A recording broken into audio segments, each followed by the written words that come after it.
Alright, in this video I am going to show you how to take images that you get from stock sites, or maybe images you've taken or whatever they are that might be too big, and just how to resize them. Now, when I was doing my editing images video earlier, I did it in aviary.com. And the thing about that is, if you upload an image that's about 4,000 pixels or something really huge, it automatically sizes it down to 1200 for you. And that might not be what you want, because that limits where you can use it. Especially anything you get from a stock site. Something I forgot to point out in the last video, and I'm kind of kicking myself now, but okay, there can be a difference in the size that you get. You want to make sure that you get a certain size for printing. So when you download your image, and here's sort of one that I downloaded in the last video, for example, this one here. If I right click and go down to properties, then I can take a look at the details and check here this dots per image. All right, now if it says it's 72, then that's perfect for the web, and that's all you need. But if you want to print on brochures or anything like newspapers or that kind of thing, you'll need more. I mean, newspapers, a lot of the time, I think you only need 150 dpi a lot of the time, depending on how big your image is and that sort of stuff. But if you want to print brochures, high quality, that sort of stuff, you want to be either 240 or 300, or as big as you can get here. If it's 72, it's not going to look any good printed. So just make sure that you're aware of that when you're downloading your images from the stock sites and that sort of thing. Now, from Pexels, you'll probably always get the largest option. Sorry. See, you get this options here, and you can choose which size you download, and all of them should give you this kind of option, and that's limits where you can use it. So, you want at least 1280, this medium one for your Facebook. But I just like to grab the biggest one, and then I can just resize it down for whatever I need it to, and it gives me options if I want to use it in a brochure and print it and that kind of stuff, especially if it's free for personal and commercial use like this. Okay, so yeah, that's why I am using this other editor called Pixlr, pixlr.com. And I didn't use it for the other one that I was using earlier, but you can use this one if you prefer it. I just thought the other one was simpler, but I didn't like how it resized it to 1200 automatically, 1200 pixels wide automatically. So we scroll down. We can use either of these, but I am going to use the one on the right. So either of these will let us resize, but the one on the right gives us all these options, a bit like Canva, where you can add in all these different, you can get creative, you can add text, you can, do all sorts of things, which is, kind of fun. So, and I had a bit of a play around with this before. So, then we just click on browse to go through our computer or laptop or whatever to find images. You can also open one from a URL if you want. I haven't played around with that yet, so I don't quite know how that works, but all of these things seem to give you that option. So I don't know if it will automatically update the URL for you, what's there, but then you can take a photo with your webcam, or you can do this collage thing where it gives you, you can create, 3x3, a whole range of 9 images, or 2x2, or any kind of configuration where you have multiple images in one shot in a very easy collage thing. And it's a lot of fun to play around with, and I found it quite easy to use. So, sorry, I clicked on browse. I did that quickly. I click on browse here to go hunt around my laptop, computer, whatever I'm using, and I'll just grab that image that I took from pexels.com because it's pretty huge.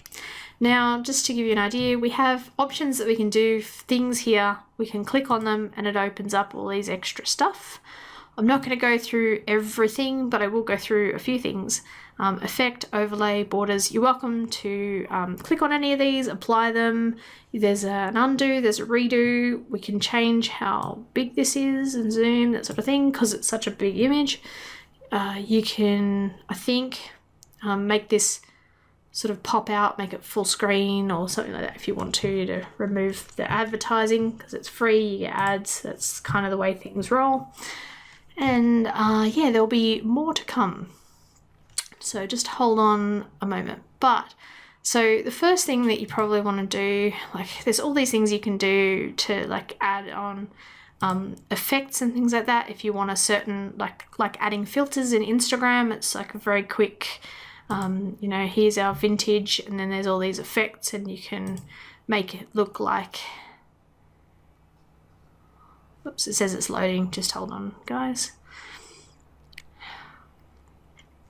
because it's such a big image it might be taking a while. This is hosted on a website, pixlr.com. It's not actually on my desktop, so that means that anything I tell it to do has to probably go all the way over to the US, or maybe there's a server in Sydney, and yeah, come back. So that could be why. But yeah, so like that gives you an idea. See how it sort of did this to the image, which I think is not too bad. Like if I was putting this on a blog, I like it. It looks less, I don't know, it's got more warmth to it. It has less of that cool feeling, and I just click apply.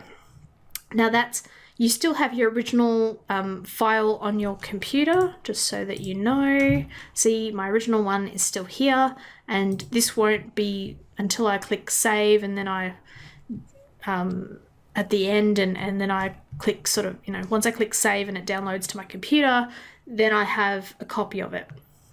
Now this one, I think it doesn't actually get rid of the image once you do that as well, but I'm not doing it right now, otherwise I might have to re-record, and it's 7 minutes in already. So just the other thing with the adjusting, there's all things, you know, you can sharpen. It's very similar. All of these photography apps are going to be very similar. You might even be well versed in them, but the resize is the one that I want to draw your attention to, and that's because we've got the 4000 width and this sort of height. I think my image was even bigger than that. It has resized it to 4000, so that's good to know. It just doesn't make it as small as possible, and that's where paying your $10 a month for Photoshop could be better, because you can at least keep the size, or paying somebody over on Fiverr.com to resize it for you, or something like that. But what I would do is I left click and I highlight the width, and then I change it to 1200. I just type that in with my keyboard. The height automatically changes because I've got this keep proportions on. That's very important. If you don't keep the proportions, then you could end up with a photo that's too skinny and long, or you know, like when you see sometimes you get the wrong aspect ratio on your TV or something if you're playing an old style movie that is in like that 4:3, they're sort of more square rather than the widescreen, and all the people either look too skinny or too fat and things like that, and it always bothers me. So just keep that proportions thing checked unless there's some reason you don't want to, and then you can click apply, and now we have, it's become much smaller. We're at 30%, and if we get it up to, when we get it to 100, we're like, you know, so that even that's like, you know, much bigger than Facebook is even going to need most of the time. But I don't know, 1200 is my go-to, so that's what I plug in, and yeah, so that helps you resize it down. Then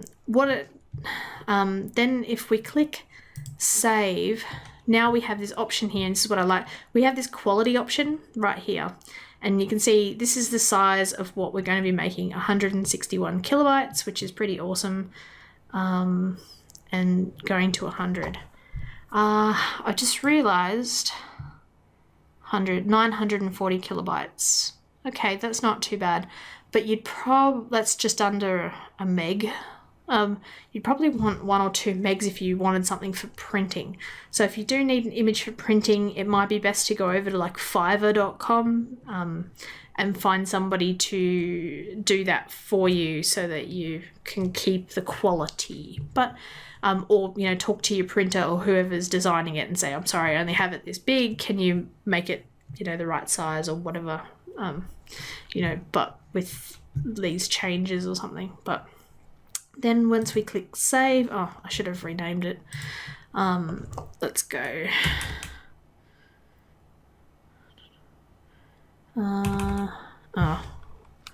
Option 1, and I'll just go edit. I don't always do that. Sometimes I put more description like cropped or color change or things like that to let me know, but then we come back here and we have a version saved, and then we can always go in and then like play around with some other adjustments and things like that to say if we want to increase the brightness and contrast. We can, ooh, cool.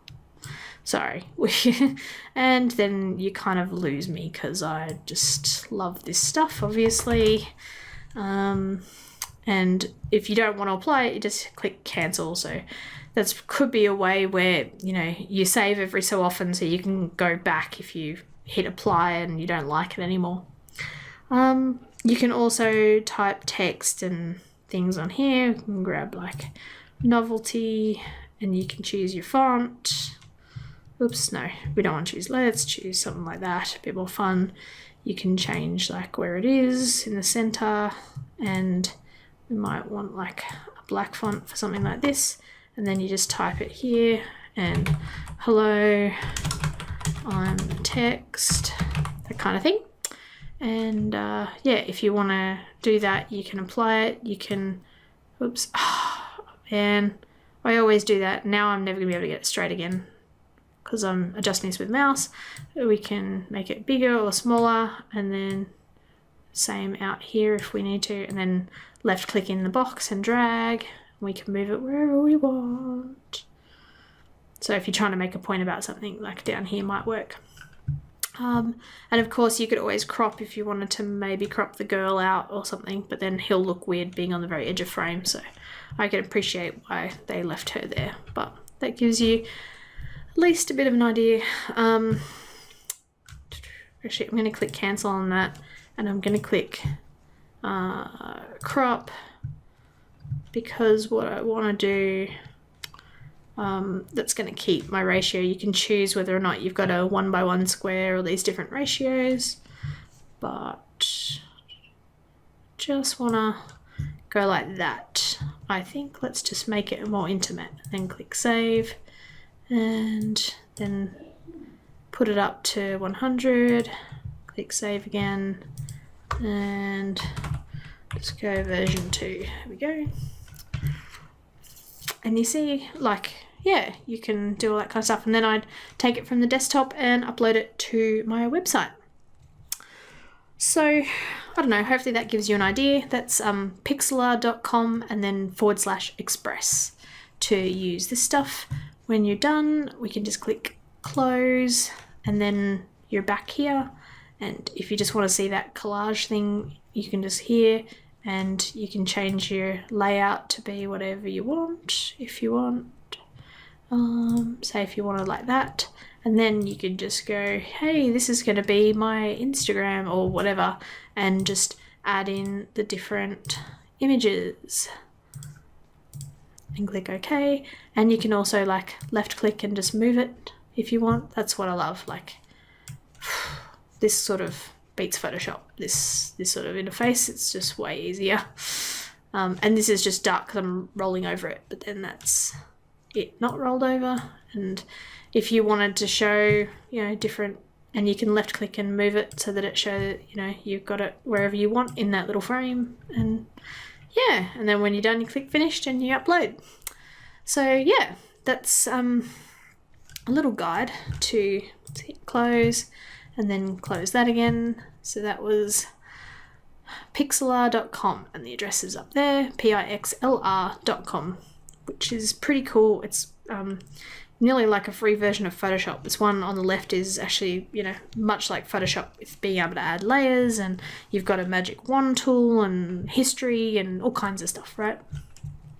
But I wanted to keep things simple for people because not everybody wants to learn that sort of stuff, and that's where I think the Express is kind of more simple to play around with.